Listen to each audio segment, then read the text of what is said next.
Hi and welcome to Reignite Your Creative Spark.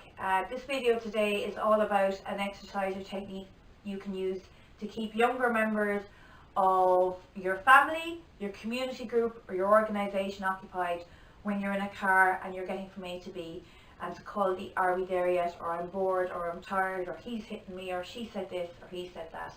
This should buy you roughly 10 minutes of quiet time, and it works on very important skills like listening and concentration, and most importantly literacy. It's the alphabet game.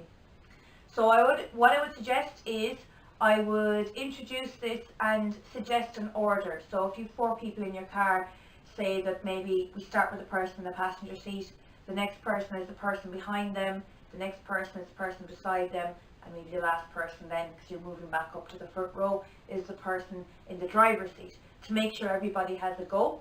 Because sometimes if you don't specify that before you start, if somebody jumps a term, you're going to have a bit of rowing and chaos. And it's always good to set the boundaries of the exercise before you carry it out, so then they can develop it and it becomes about having fun rather than, oh, she did this or he did that. Okay, literally this game is, one person starts the game by saying a sentence beginning with the letter A. Another person, the next person in the sequence, then begins their sentence with the letter B. Then the next person begins their sentence with the letter C. I've said sentences here instead of words because it challenges older people in the group to try and build a bit of dialogue and make it a bit sophisticated.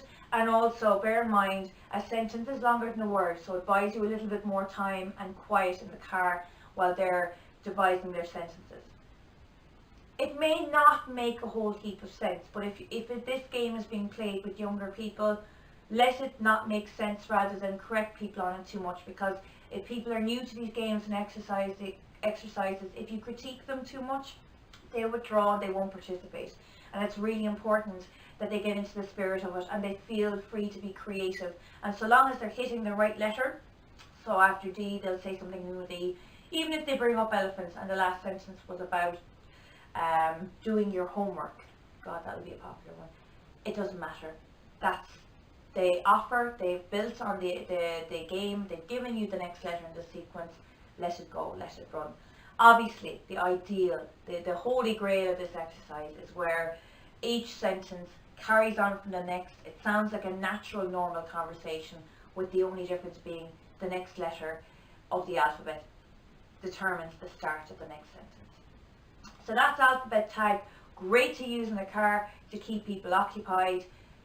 A tip for using it, set the boundaries beforehand, because particularly when you have to look ahead and you don't have the courtesy or the choice of turning around every 2 minutes and correcting people, it's great to determine the order of who says which sentence next, so people can just enjoy the game and that you're not worried about people jumping turns or getting a bit disorganised.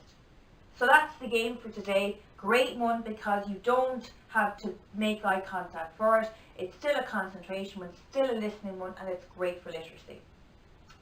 Tune in to the next episode of Reigniting Your Creative Spark, where I'll be sharing another technique with you. Until then, bye bye.